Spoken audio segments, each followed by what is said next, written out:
Hola, my friends! Welcome back to A Life I Choose, the place to be to design your life so you can thrive.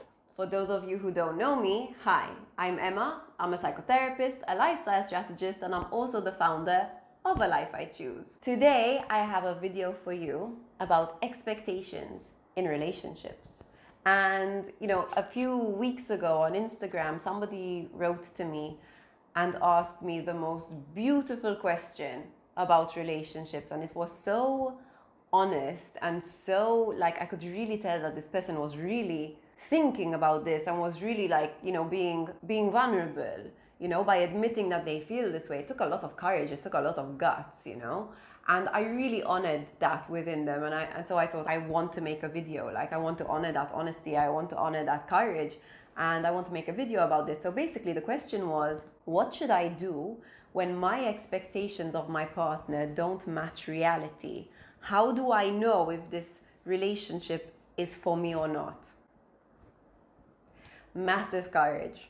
Massive courage to even admit that you feel that way. One, I want to start by saying, we all have expectations for our relationships. We all have expectations for our lives, and our expectations for our lives spill over into our relationships. They spill over onto our partners because we're creating life with them.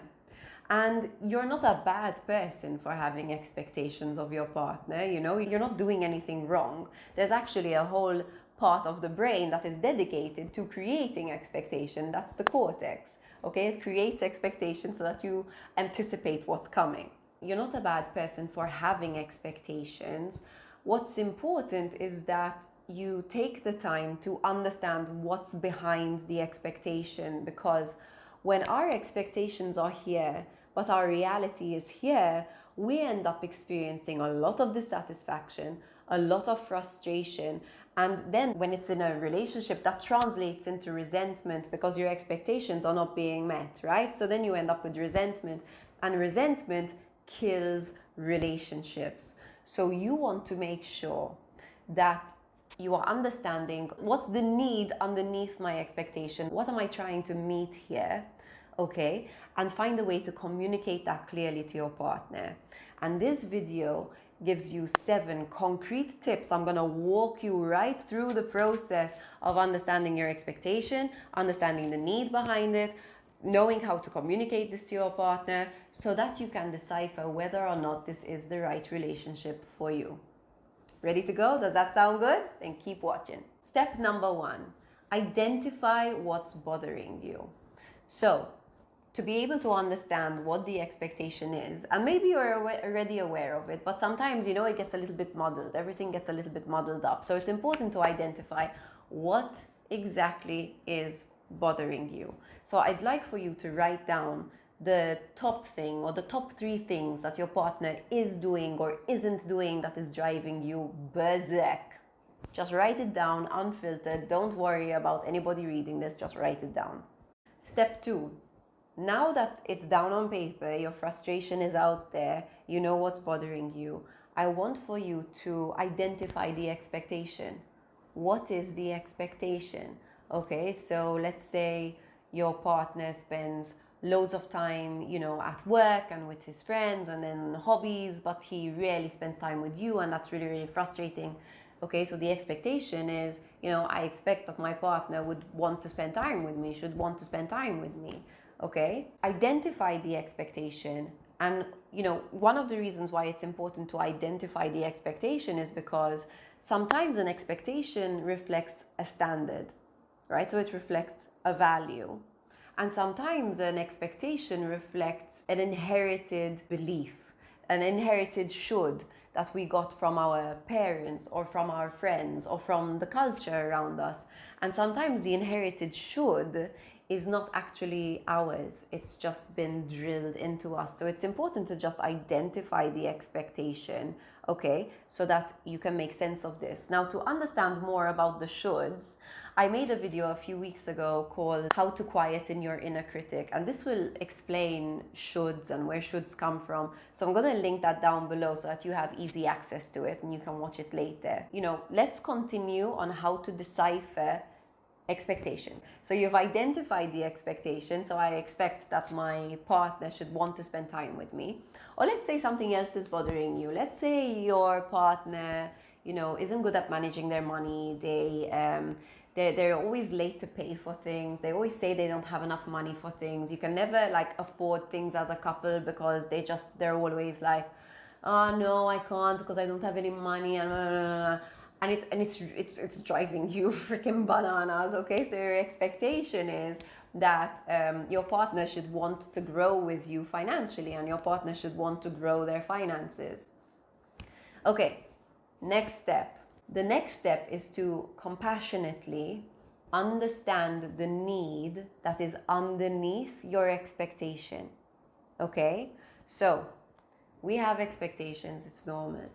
Let's understand the need behind it, okay? So let's take the example of the partner who has lots of hobbies and friends and blah, blah, blah, blah, but doesn't make time for you. The need underneath that is not that your partner changes who they are or stops, being who they are, but it's that togetherness. You need to feel together. You need togetherness and significance, right? You need to feel as though you belong together, like you're not an afterthought, and you need to feel that you are significant to this person, like this person values you, you matter to this person, you matter enough for them to schedule you in, right? For them to dedicate time to you.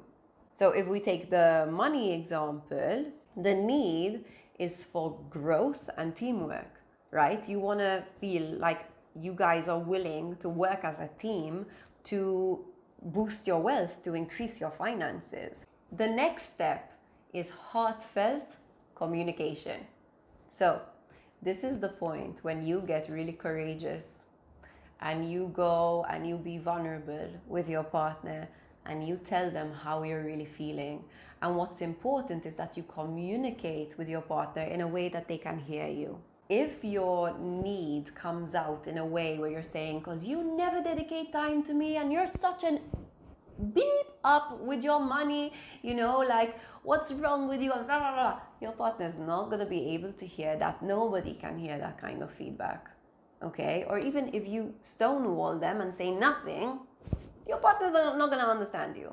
So to communicate with our partners, for us to be able to grow with our partners, we need to communicate with them honestly, openly, okay? So let's take the example of the guy with the hobbies, okay? So I am the partner of the guy with the hobbies, okay? And I'm going to speak to the guy. So imaginary guy here. So listen, I need to speak to you. You know that I love that you are so driven, and that you are so adventurous, and you're so sociable. This is what drew me towards you in the first place. And I would never want to change that about you. At the same time, when you have time for your work and you have time for your hobbies and you have time for your friends, but we don't schedule time together, I end up feeling like I'm an afterthought. I end up feeling like you don't miss me, you don't see me, maybe, and then I question, maybe you're not as invested in this as I am. And I know you love me, and at the same time I really want us to address this, because it's really upsetting me, and I really want us to be together. I want to feel like we're together. I want to feel like I belong with you, and I want to feel like I'm significant to you, and like I matter to you, and like you're there for me, and you're willing to dedicate time to us and to me. Make sense? So that's heartfelt communication. It's clear. Now, once you've communicated in a heartfelt manner, this is the next step. You're gonna give 1 or 3 practical examples for how your partner can meet that need. So I might say to my partner, one way that we can do this, that I would feel like I matter to you more, is if we schedule the date night once a week. I would love to have 10 minutes in the morning, before you rush out, just 10 minutes where we just ground, we have a cup of coffee together, and we just say, hey, this is what I've got planned for my day. How about you? How are you? I love you. Give me a big kiss. Okay, or maybe, 10 minutes in the evening. I just want 10 minutes in the evening. And maybe you want all these things. That's absolutely fine too. You are allowed to want what you want. Don't be shy of speaking up. Okay, let's use the money example. Okay, so 3 practical ways that you can work together to grow as a team financially. So you might say, listen, one way that I would love for us to do this together is, to do a course together about money mindset, or to do a course together about investments. Or I would love to read a book together, about this stuff. Or I would love for us to schedule a day, and you do it after this talk if he agrees or she agrees, to go through our accounts and really see, like, where are we putting our money? Where is it going? Like, kind of where do we want it to go, to create the vision together. Okay? This way, your partner understands, they have a practical understanding of what they can do to make things better. So, good job. You're doing a fantastic job so far. You have identified the expectation. You have identified the need behind it. You have communicated openly in a heartfelt manner where you're truly vulnerable and allowing yourself to be seen. And you've given practical examples for what your partner can do to make it better. The next step is to become curious. So, you've communicated your need. Now it's your partner's turn to be open and honest with you. Now, something to remember is that with expectations and with communication, when we come in like this, okay, this is my expectation, or you never do this, or da da da da, your partner's gonna go whoop, right? They're just gonna go defensive, and you're gonna go, right? It's just gonna explode. Now, the way that you've just communicated following these tips is, you know your worth, you're going in, asking for what you need, saying what's important to you. So you're coming in like this, you're not going in like this. It's not my way or the highway, you're doing this. Now your job is to stay open and listen to your partner. See what they bring back, okay? See how they respond. And it's important to stay as open as possible, okay? See what they bring, okay? It could be that your partner experiences fear, for example, around money. They don't know where to start. They know they've made a lot of financial mistakes, but they don't know how to improve it. It's okay. Like, you need to be able to stay and listen. Or it could be, the guy who has all the hobbies and the work and all that, he might have certain beliefs that it's not manly to dedicate time to your wife, or that, passion should just happen. Relationships stay good because you have good chemistry, not because you invest, So there might be expectations and beliefs there. In fact, not there might be, there will be.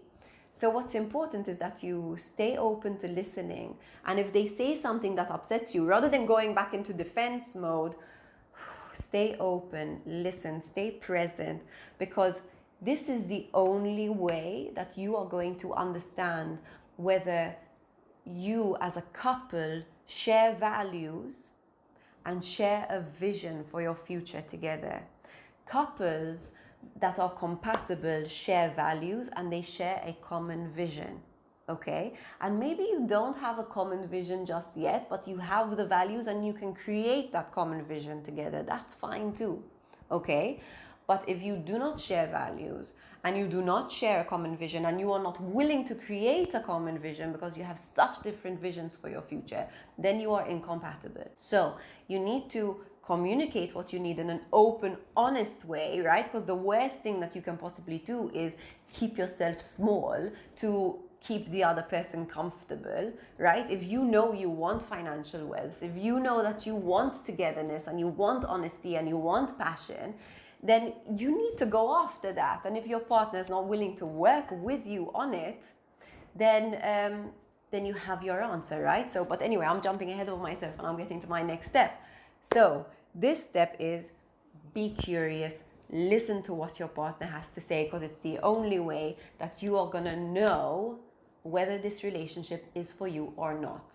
Once you have listened to your partner, the last and final step, if there is such a thing in relationships, because there ain't, baby, this goes on and on and on, is to make sense of what you've received, right? So if your partner has met you with massive resistance, okay, and has said, no, I don't want to do that, I'm not interested, you know, maybe they come to you and they say, you know what, you're so materialistic and blah, blah, blah, blah, whatever. This keeps going, right? This might not be a conversation that you have once. It might be a conversation you have a few times, because your partner might respond from a space of fear. You might have communicated too passionately and then they responded from a space of fear. It's okay. We F up all the time. It's okay. We try again. We do it again. We do it again. We get in touch with the intention. We do it again. But if you find that your partner is unwilling to adjust, is unwilling to not change, never change yourself for your relationship, but is not willing to grow with you or to give you what you need, then you have a decision to make. But if you find that your partner has some resistance, has some fear, but is willing to work with you, wants to work with you, wants to learn with you, wants to grow with you, wants to make you feel important, wants to learn how to do that, then you can make it work. You just need to add in the ingredients of patience and allow imperfection. That doesn't mean allow stagnation, because you'll just be going back into the same cycle.